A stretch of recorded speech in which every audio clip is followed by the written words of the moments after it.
My guest today is Lois Perry. And Lois, what's new? Wow, what isn't new? Yeah, it's all happening in the UK. It looks like with lots of polling that's been happening recently, not just our organisation, Car26 is polling, but with the polling that's happening in like the national newspapers, the Sun newspaper, which is owned by Rupert Murdoch. The British public is saying, we don't want this. We don't want net zero. Other things are more important to us. So I really do feel that the message that I started pushing in this country the year before last, as we launched at COP26, so we launched in October 2021, is getting through. And, I don't want to blow my own trumpet, but because I'm talking to Americans, that's fine, because I know you love blowing your own trumpets, and why not? We need to do more of that. But I think that our organisation has definitely had a big hand in this. I really do. We weren't the first voice. There was obviously the GWPF, but they work in a very different way to us. And we were the first organisation to say CO2 is not a problem. Whereas they, much more scientific, much more staid, they were being a little bit more diplomatic. But there's nothing diplomatic about me, Tom. As you know.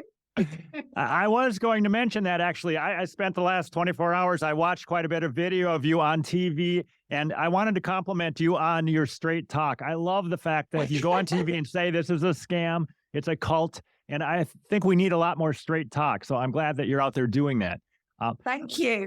Well, watch out, America, because I'm allowed to say that my organisation we've teamed up with the Heartland Institute, and we're going to be collaborating a lot more. So you might be seeing me a little bit more in the States. Sorry about that. Okay, so you do think you might be attending some Heartland event then, maybe, huh? As a speaker, maybe. Absolutely, yeah, 100%. And hopefully we'll be doing a bit more TV over your side of the pond as well. Are you working at all with Net Zero Watch, with that organization in the UK, or no?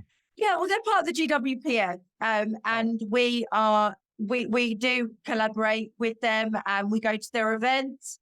They come to ours. I host 2 Car26 dinners every year, sometimes more, at a club called the Carlton Club, which is one of the most prestigious private members clubs in London. It's the club for the Conservative Party, actually, although you don't have to be a Conservative member to go there. And we've had some really great people. Dinners with Majid Narez, James Delingpole, with Nigel Farage. We've had MPs. We've had some great names. We've had some really good nights, actually. So, good. Yeah. I've seen you've been maybe interviewing Toby Young, or you have some connection with the Daily Skeptic, right? Yeah, that's right. We like to see ourselves as we are a climate skeptic organisation. Of course we are, but we are also a libertarian organisation, and we are advocates of free speech. So we have been sponsoring events that adhere to our beliefs. And one of the events that we sponsored recently was a live podcast that Toby Young did, Daily Skeptic one. Yeah, we're Weekly Skeptic, this one. And we had a stand, and it was really good. It is nice to meet people, actually. We recently did a stand at the Reform Party conference. We're not party affiliated. We are an apolitical organisation. But the Reform Party it was formerly the Brexit Party, which was headed by Nigel Farage. It's now led by Richard Tice. And having the feedback, we had a stand. It was myself and Lance Foreman from Foreman and Field, H. Foreman's son, Smoked Salmon, who is a supporter of Car26. And everyone wanted a badge. Everyone wanted to buy merchandise. I did lots, it was just nice having the feedback. Every single person that I spoke to there, and I'm fully aware that it is a certain audience that would be at a Reform Party conference. But, they said net zero is a load of rubbish. It was great, really great. Did lots of selfies. You mentioned the merchandise. I'm just looking at it over here. I love the fact that on your site you have badges. Maybe it says it on yours, CO2 is life, that type of thing. Yeah, and yeah. I've got one on here which says, just, I don't know if your viewers can see it, but just stop net zero. Excellent. Yeah. And yeah, I mean, if you go to our website, sorry, gratuitous plug, yeah, but we've just launched these badges, and it's all eight badges for £15, which is that about $20, something like that. But yeah, you know, because the other side are very well organized with their merchandise, so we need to be. But that leads me on to something absolutely brilliant. Obviously, you've heard of the organization Just Stop Oil. Yes. Funded by oil money. The Gettys. Anyway, so I am the only person, a statement was given to GB News the other day, which is like our Fox News, where they said that they'll do any program whatsoever on GB News, Talk TV, whatever, with anyone apart from Lois Perry. Yes. I'm on, well, every time I've been on with them, and you know, I have won. So they're probably thinking she's making us look stupid, which I'm glad about, because they are stupid, you know. But anyway, so I'm seeing that as a badge of honor. I'm thinking of having Lois Perry stickers made that people can put on their buildings to repel Just Stop Oil protesters. Maybe that'll be the next one. I'll send you one. Excellent. Speaking of afraid of you, you've had a bunch of debates now with Jim Dale, right? Yes. Do you know what? He's actually not a bad guy. He's quite sweet, really. But yeah. What's your analysis of? He's a weather forecaster, basically. He does weather forecasting for mainly. He makes most of his money working with betting and gaming companies. So how he can say I'm unethical, I don't know. But, you know, for predicting the weather forecasting for big events, football, things like that. So what do you think? What's your analysis of our joust? Yeah, I didn't watch all of the debates, but I just get the impression, like most warmists, that he's just believes that someone else has proved that CO2 is the climate control knob. And I don't think he's dug into the data as far as I can tell himself. I think he's just... It's just another groupthink thing. And I thought it was interesting that he flew to Thailand and he was trying to justify that. And you were pushing back on his burning of hydrocarbons if he actually believes in this thing. He didn't really know where his carbon offset money was going. You pressed him on that because it's a scam, as you called it. Yeah. So. Yeah, it is a scam. I mean, you know, well, I did a debate recently with Boris Johnson's father, Stanley Johnson. I don't know if you saw it, but I mean, it went pretty viral. We had over 1 million views. And basically, he did his normal bumbling sort of trying to flirt with me thing, which doesn't wash with me. Anyway, well, not with him anyway, maybe with somebody else. But you know, so you know, some people, it's part of the national plan that you won't be able to fly. Well, hang on a minute. Number one, what national plan? Number two, this is news to us. Did you vote for that? I didn't. You know, and this some of us are equal, and no, what is it? We are all equal, but some of us are more equal than others. You know, it's so Orwellian. It's unbelievable. But he was quite blunt, you know, I will be able to fly, but you won't. And, you know, that's just the way it is. Was that clip on YouTube? I'll have to put that in the show notes. Yeah, it's on YouTube and it's on Twitter. It was a big clip. It went viral. It was Nana Clear's show on GB News with myself and Stanley Johnson. Yeah. Okay, so things that are really taking off for you media-wise. You are everywhere on GB News, Talk TV, and everywhere else, it seems like. Yeah, oh God, where's some wood? Touch wood. Yeah, it's all good. I'm not toxic. I think one of the reasons why Just Stop Oil have singled me out is because I'm not coming across like a nutter. So, and that makes me quite dangerous to them. You know, if I'm reasonable, if I'm using humor, which I like to do, it's actually, that's much more, it's much more of a threat to their argument than, I don't know, some sort of quite staid or boring, no offense, white middle-aged guy. Do you know what I mean? Like, they're quite happy to come on with that, but not with me. So the famous climate denier, Lois Perry, So I was going to remind me, how long have you been a famous climate denier? Like 5 years ago? Were you doing this? Since October 21. Yeah. I mean, we're just, all we want and all we've always called for is analysis and reason.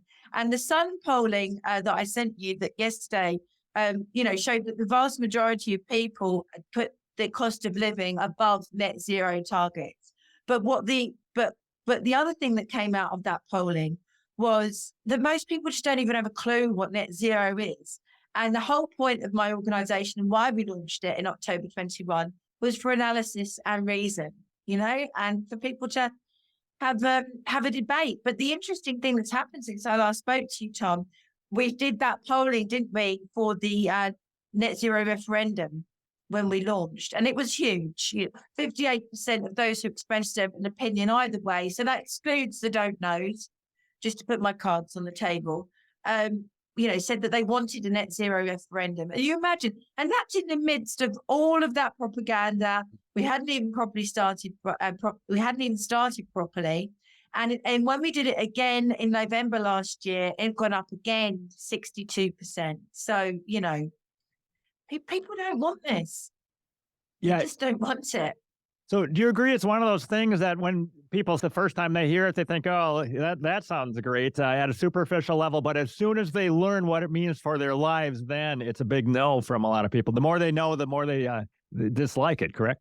Well, absolutely. I mean, at my last Class 26 dinner, we printed at quite a lot of expense, actually, because there were massive reports. There was the House of Lords report on changing attitudes, learning the lessons of manipulation from COVID, funnily enough. It actually says that in the House of Lords report, to change people's behaviour around net zero. And one of the things they talked about is just irritating people enough that they stop driving. So it was admitted in this report that 20 mile an hour speed limits, which are causing a lot of there's contention in the UK at the moment. Yes, around schools, but what? On flyovers, on motorways. I mean, that's actually happening at the moment in London. But they actually admitted in the report that it was just to annoy people. Just stop people driving. And a good friend of mine, I won't name him because he told me in confidence, but a lord in the House of Lords said to me, he has seen documentation that shows that the civil service in our country are planning for there to be 80% reduction in car ownership within 15 years. So that means you, me, anyone who's not super rich is not going to be driving. That means no more popping to the shop, no more going to your nan, no more buying something on Gumtree and picking it up and then dropping it at your mum's, no more anything, no more normal life. Yeah. The automobile has been the biggest thing that in terms of personal freedom for humans ever, really, and they want to take that off us. And it's not a conspiracy theory. It's in a House of Lords report. Yeah, so they want to destroy our quality of life, but then the payback is in 2050, we get better weather, right? That's the payback, supposedly? Yeah, but of course, that's not going to happen because number one, there's a load of rubbish. And number two, none of the other countries are doing it. So, we enshrined, there's something that I wanted to mention. I'm sorry, I'm going to have to just look at this because I don't want to get it wrong. When we exited the EU, and we did our withdrawal agreement, we actually signed a thing called a TCA, which is a trade and cooperation agreement, which committed us to not watering down any of our commitments to net zero. So we actually, even though we've left the European Union, this agreement that we signed, this treaty that we signed, means we enshrined in law that we wouldn't be watering down our commitments to net zero. What was the point of Brexit if we're going to sign that? I mean, it's just ludicrous, isn't it? Completely ludicrous. And then this is quite funny. So did you know that gas has self-identified as trans. I did not know that. They're now calling they're now calling gas a transition fuel, not a fossil fuel, a transition fuel. I don't know if it has self-identified or not. So you've got that. So you've got that happening, and then you've got Germany are using coal. I mean, this is brilliant. Your viewers will love this. Last week it was too hot for the solar panels in this country, so we had to get the coal fired power stations going again. It's funny, isn't it? But it's not funny because we have lunatics running the asylum. We really do. It's us that will suffer, in our little 15-minute cities and staring at screens. We're the carbon they want to reduce. We absolutely are. Do you think that we have passed the peak then of climate hysteria? I had a guest yesterday that said that. Yeah. I don't look. The other thing that gave me a lot of hope today, the kids are fighting back. I mean, this is a different issue, but on the whole trans nut silliness, they're fighting back, identify as a cat. There's some footage that came out the other day where kids were having an argument with their teacher who was telling them there's 50 genders. And these three girls deserve a medal, yeah. They were saying, no, there isn't. And they were arguing with the teacher. But anyway, the reason I'm mentioning that is it was in the newspaper today that kids were begging the Just Stop Oil protesters to get out of the road so they could get to school on time. Kids. Excellent. I'm glad to hear that. That is good. So I know this has nothing to do with the trans stuff, but it goes with the wokery thing. But it's just interesting that I'm seeing a trend of young people, kids, teenagers saying, come on, come on. And actually, we've done some polling. I can't talk about it yet. But we've done some polling because I'm giving Nigel the exclusive on this. But we've done some polling and about the climate lockdowns. And all I will say is that the kids are all right. The kids are okay. There's been a trend where young people are, they're waking up to this. Woke. From woke to awake. Excellent. Yeah, I do think that there has been a trend in the last 3 years that people are waking up, and there's been a general asking of the question, what else are they lying to us about? I'm hearing so much of that, and I'm loving it. Yeah. Yeah, me too. So what's happening in the States, Tom? I don't actually know. Is it the same sort of thing? In terms of people waking up, I think it is. Waking up to woke, yes. I think so, yeah. But I can't say I'm plugged in on every issue here in the U.S. on exactly what people are thinking. I'm mostly reading the same stuff you are maybe on Twitter. I know you're active on Twitter. I'm listening to lots of Twitter spaces and podcasts. And in general, I'm seeing people, a lot more rational people questioning stuff instead of just buying the narrative on all sorts of things. So I'm like, no, I totally agree with you. And just another plug, sorry about this. So if anyone wants to follow me on Twitter, it's Lois Perry 26. I'm clearly not 26, although it is my birthday next week, but I'm not 26. And also, if anyone wants to see any of my clips or anything, and also I'm doing a show with a talk TV presenter called Andre Walker. And it's called the Lois and Andre Climate Show. And that's available on the Lois Perry Car 26 YouTube channel as well. Okay. Yeah. I'm putting a bunch of links in the show description. I got a link to Car 26. I got your Twitter, yours and Car 26's Twitter. Thank you. Do you run the Car? Do you run the Car 26 Twitter feed or yourself or no? No. No. Okay. All right. I have people. Yeah. People. That's why I said to you at the beginning of this, wasn't it? When I can get my technical stuff to work. I said, I know it sounds grand, but I normally have people that do this for me. Oh, isn't that terrible? A butler or something. I have no people. So I put a link to your YouTube channel, but a follow-up question is, I can tell when you're doing these interviews on TV, you've got a lot of facts and figures. You don't just say, I dislike this. You actually say why you dislike it, and here's the data. You have people like Brian Katz. I don't know if you can we say that name? Helping you Brian out. Brian Katz is amazing. He says hello, by the way. He helps me and our organization a lot. We also have a number of other scientists as well. People that have retired because they've got nothing to lose. They can just say the figures, do analysis of the figures as they see them, So they're not having to apply for research grants. They don't have to worry about being cancelled, or they don't care because they've got to the age where they just don't care. But it's not just older people, more and more people are speaking out now. Yeah, so we're very fortunate to have a plethora of scientists and talented, wonderful people who offer to help us. So it's great. Yeah. Okay. And I should circle back to your Heartland partnership. What do you think you'll be doing with Heartland? Just sharing information or publicity? Sharing information, promoting each other's talking points. We are in talks to do an event in the UK together. So that's quite exciting. Maybe at the House of Commons, possibly in Westminster. We are going to be involved in their climate conferences that they've been doing. I mean, what your viewers need to realise is that climate realism, climate skepticism in the States has been going for a long time. But in this country, I mean, I wouldn't say I started it, but, it's not been going for very long at all. So this is exciting. This is good. To team up with an amazing institute like the Heartland Institute is a dream come true for us. Collaborations. For example, the polling that we've done on climate lockdowns is in collaboration with the Heartland Institute. So we're very excited about it. Yeah.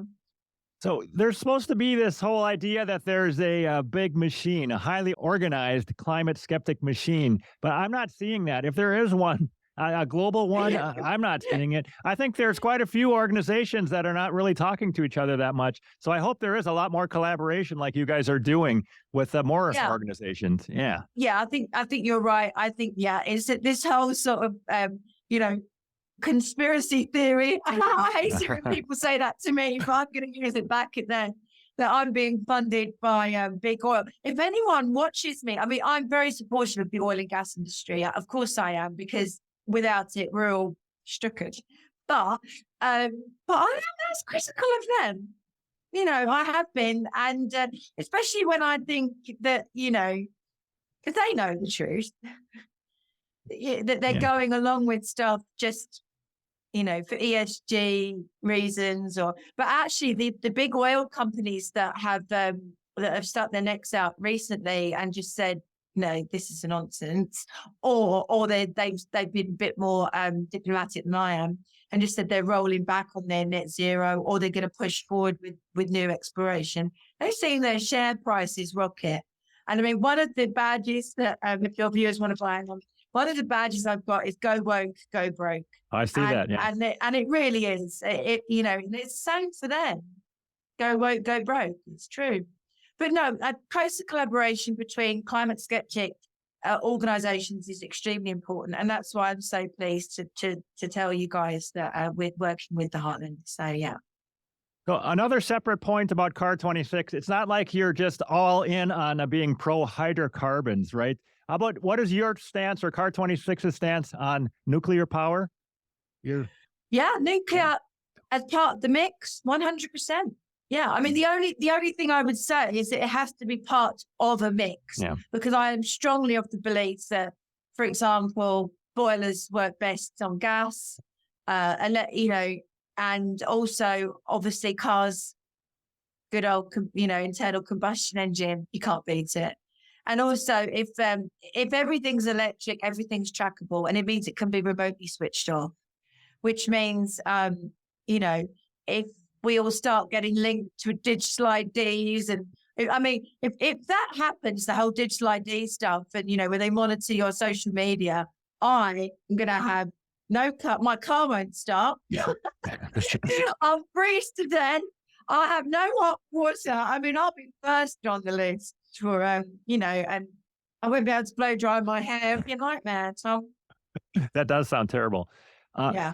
How about this 15-minute cities thing? Is that is it making advances in the UK? It's creeping closer and closer. Yeah, I mean, what it's quite interesting actually. The three cities that have been, I believe, targeted. So You've got Oxford and Cambridge, which are the centres, historical centres of learning for the world, aren't they? For the English-speaking world.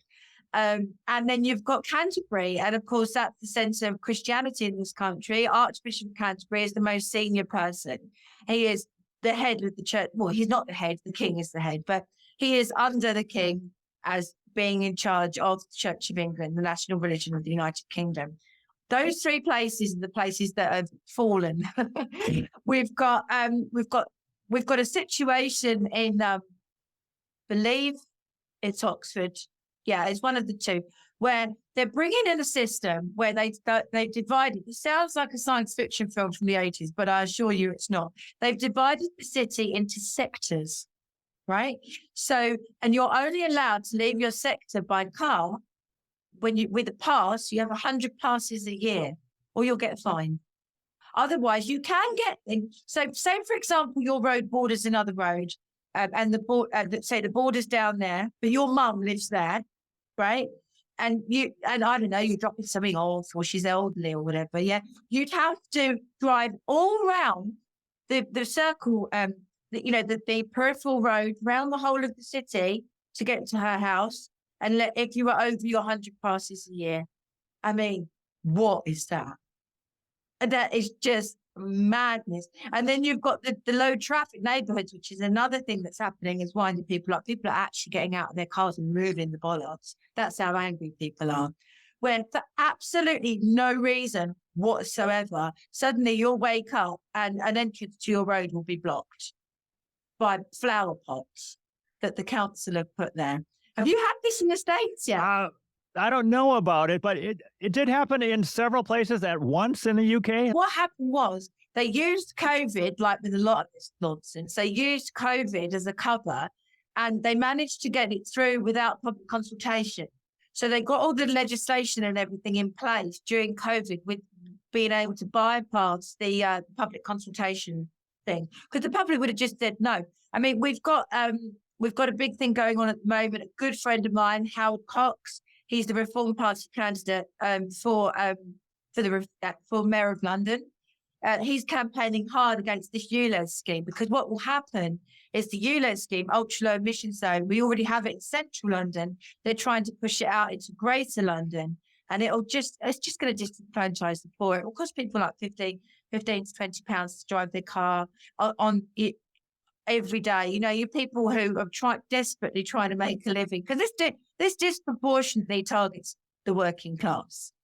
People who've got vans, people who've got, older vehicles. Don't forget, we were encouraged by the government to get diesel vehicles because it was lower CO2 emissions. And then we found out that it has higher emissions of actual real stuff that hurts you. So then suddenly diesel's out, unleaded's in. I mean, So it's madness what's happening.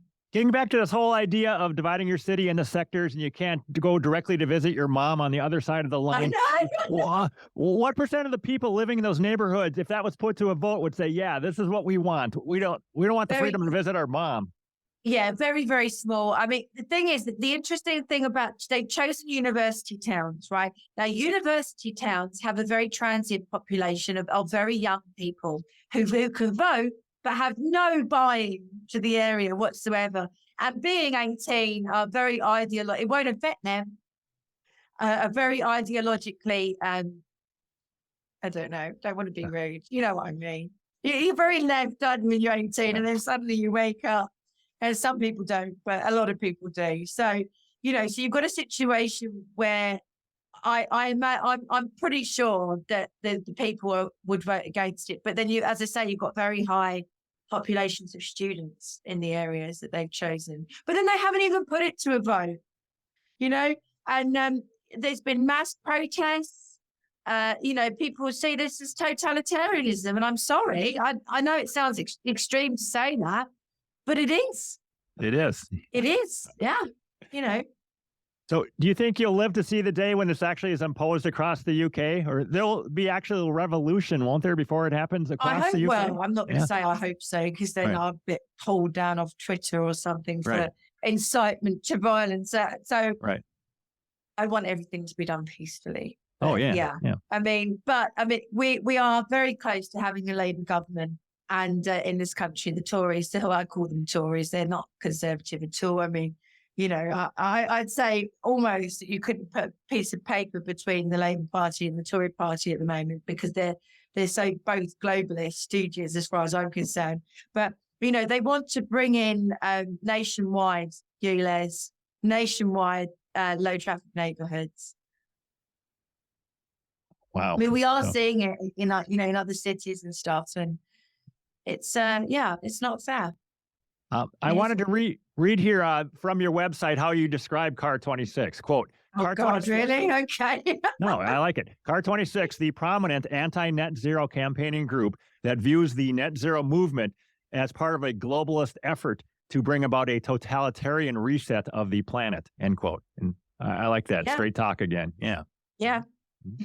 I can't understand why they won't let me on the BBC. There was a time when they did, Sky right? News Australia. What's that now? I'm not allowed on Sky in the UK. It's not owned by Rupert Murdoch anymore, but I am allowed on Sky News Australia, which is so. Yeah. So Rupert must like me. That's right. There's a lot of straight talk on climate change on that channel, right? Sky News Australia. Lois Goes North. That's one thing you might want to mention. Maybe. Yeah, Lois Goes North. So I did a series. I decided to go north to the north of England, because the north of England is the place that would have benefited the most from the fracking ban not being put back in place when Rishi Sunak, our current Prime Minister, was campaigning for to be the leader of the Tory party. So in effect, well, not in effect, but would become Prime Minister. He actually said that he would lift the moratorium on the ban on fracking. And then obviously Liz Truss won fair and square. And they didn't like that very much. So they booted her out, put their globalist stooge in, Rishi.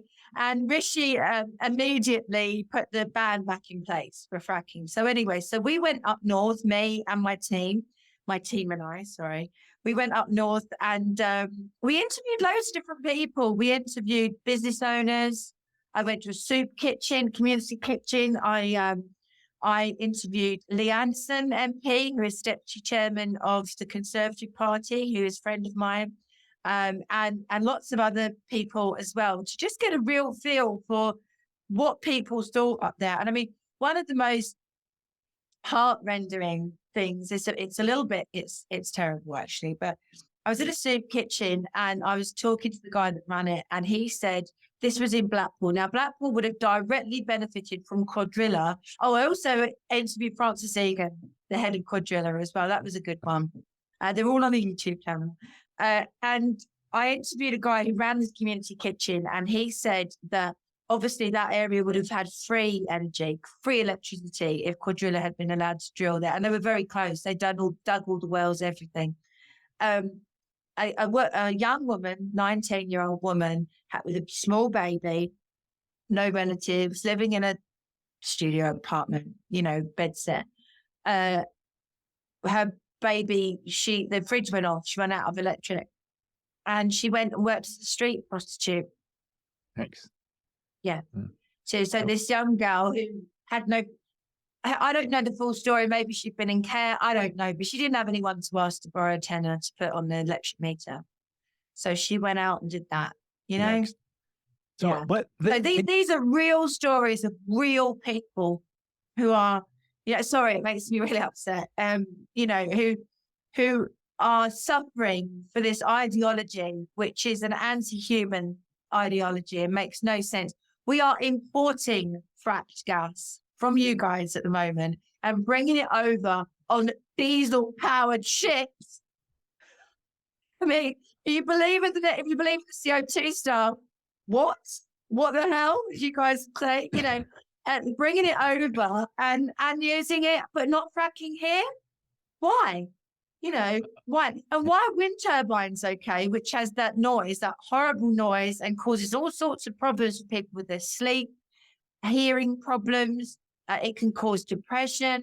But then you can't have the scale was set in terms of seismic events for fracking by a guy called Ed Davey, who is now in the pay, or was probably always in the pay of the Green Lobby. I think he works for one of them now.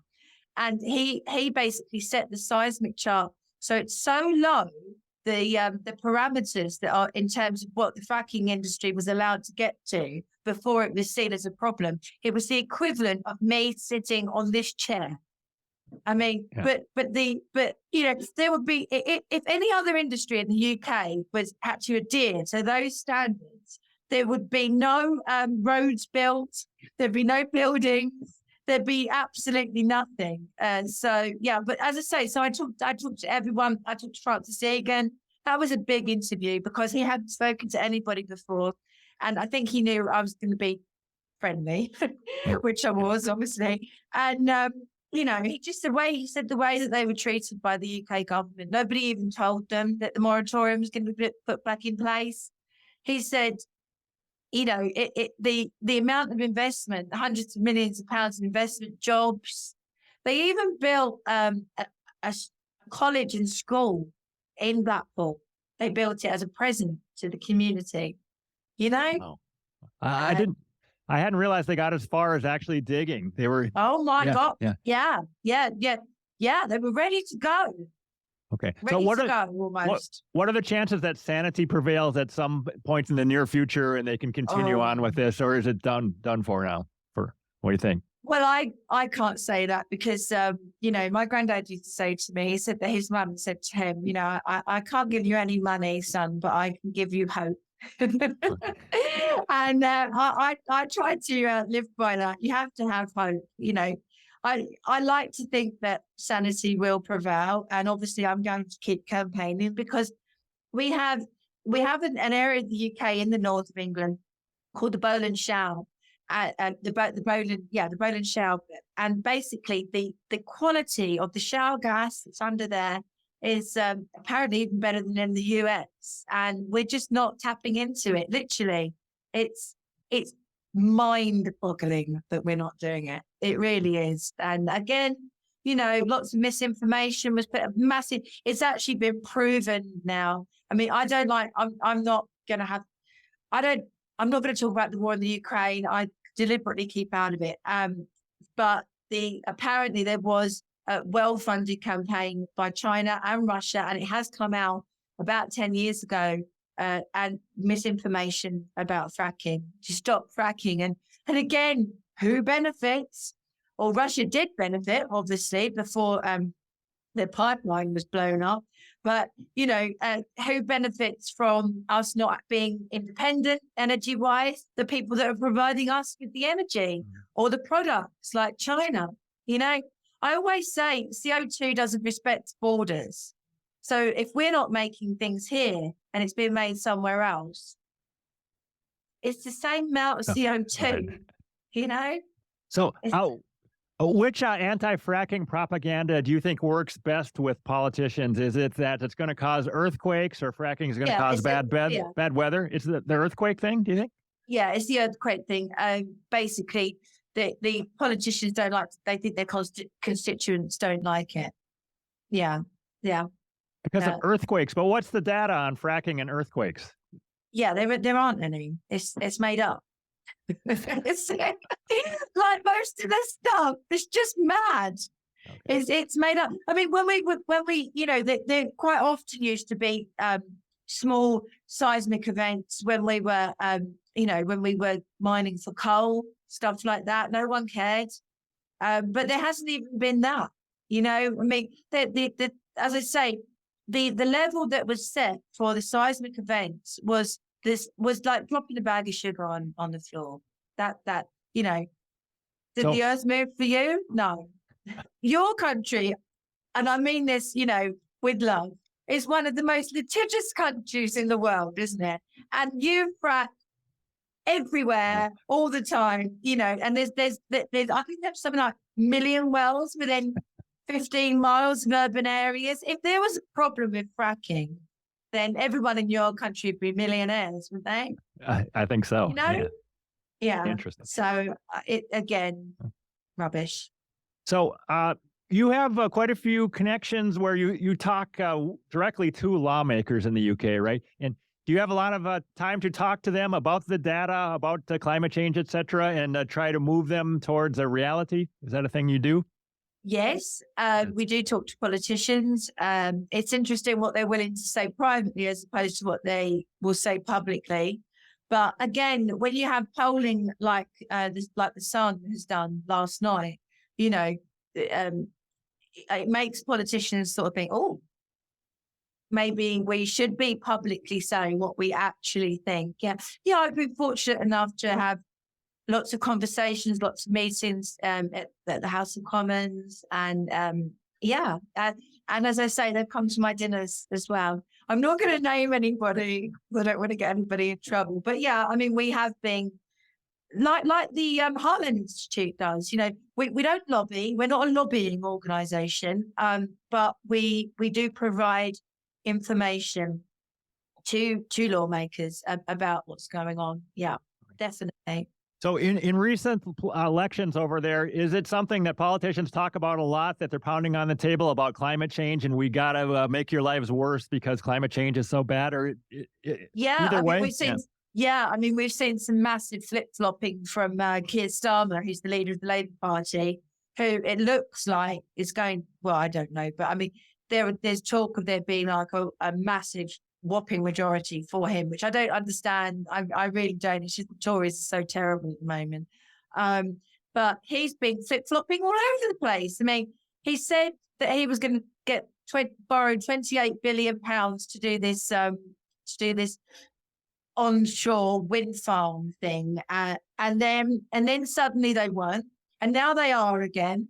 You know, they I don't know. I really don't. I mean, I think they think it's a vote winner, and then suddenly they realise it isn't, and then they keep going like this. But yeah, I mean, the whole net zero thing. It was always thought till quite recently that it was very popular with the public. Now that's not the case. So it'll be interesting to see how the rhetoric changes. It really will. All right. Boris Johnson himself flip-flopped, didn't he, a lot on climate change? On a personal level, I like Boris Johnson. I've had the pleasure of, having lunch with him, and yeah, he's a nice man. I like him a lot. But what is he going on about all the net zero stuff? I mean, there was a thing recently where he, so obviously he's now resigned from politics. He was seriously done over by the globalists in terms of, the whole Rishi stuff. Because the plan was always to put Rishi in. That's why it was a little bit inconvenient for them. Oh God, not Theresa May. What's her name? Liz Truss. Okay. It was a little bit inconvenient for them. Liz Truss actually winning the thing. That's why she only lasted 40 days or something like that. But yeah, I mean, Boris is great. I love Boris to bits, but he needs to sort himself out in the net zero stuff. But there was talk about him joining forces with Nigel Farage actually at one point, which I think was just them being a bit naughty. But I said to Nigel, I said, he needs, if he drops the net zero stuff, great. But otherwise, come on. But funnily enough, when we did our original polling at COP26, the 58% referendum one, it was actually put to Boris at the press conference, and we'd only been going for about a month at that point, and already our polling's been put to the Prime Minister. So nice. So that was quite funny actually, and he did his normal sort of bluster. He wasn't expecting it. He wasn't expecting to hear that at COP. So yeah. Interesting. Do you think there's something going on where quite a few politicians don't really believe in the climate crisis, but they think they have to pretend to believe in it so they'll be more popular at dinner parties or anything about that? Oh, I know for a fact that's true. What the politicians will say to me privately compared to what they will say publicly. But again, talking about Liz Truss, I remembered her name that time. God, sorry, Liz. She's come very much out in favour of anti-net zero stuff recently. She came over to the States and did a lot of speeches, I think it was about a month ago. And so she's, we always knew that she thought it was nonsense, but actually now she's not confined, she's not shackled. she could say what she wants, and she is, and she's not a supporter of the net zero stuff. Oh, I hadn't heard that. So she's speaking out publicly against net zero within the last month. Okay. Yeah, she is. Yeah. I mean, she wouldn't sit here and say what I'm saying. No one would actually. That's my USP. But yeah, we certainly know that we can. It's obvious from the things she's saying. Yeah. So can you explain simply to someone from the outside how Liz could get elected and then get booted in 40 days? How actually can that happen? Right. Well, there's a brilliant thing on the website called reasoned.uk, actually, where Lance Foreman explains exactly what happened to Liz Truss. It's pretty complicated. If I tried to explain it properly myself, I'd probably get in trouble with him because I wouldn't do it properly. But basically, they didn't want Liz. Liz Truss wanted a high growth, low tax economy. That's not what they want. They want a high tax, highly controlled, socialist communist state. And I'm absolutely certain that that's the same for Rishi Sunak and Keir Starmer, unfortunately, at the moment. So there were lots of things that were happening in the markets that had absolutely nothing to do with Liz Truss that were blamed on her, basically. So she was able to, so they were able to use these things that were happening in the markets to make it look like it was a response to her budget, and that she was economically, economically reckless, and she was a terrible person and needed to be thrown out immediately. And a lot of the big financial institutions in this country and internationally, even Joe Biden got involved. What the hell has it got to do with him? Conspired, I believe, to basically make her position, as they say, untenable. But if you want to know what happened in a much more detailed and better way than that, go on to reason.uk and watch Lance explain it much better than I did. I just wanted to say that your support has been invaluable, and to say thank you to you, and to just say to your viewers in America, don't worry, we're not a lost cause in your little island. We are waking up to what's happening with the climate stuff, and we are fighting back, and we are much more on your side than you probably think. So yeah. And I'm going to keep going, and subscribe to my YouTube channel. And if you want to look at merchandise, please do. We can ship to America. And great. All right. Thank you very much for your time, and keep up the good work. Lois Perry, thank you. Thank you very much. See you next time. All right. Goodbye.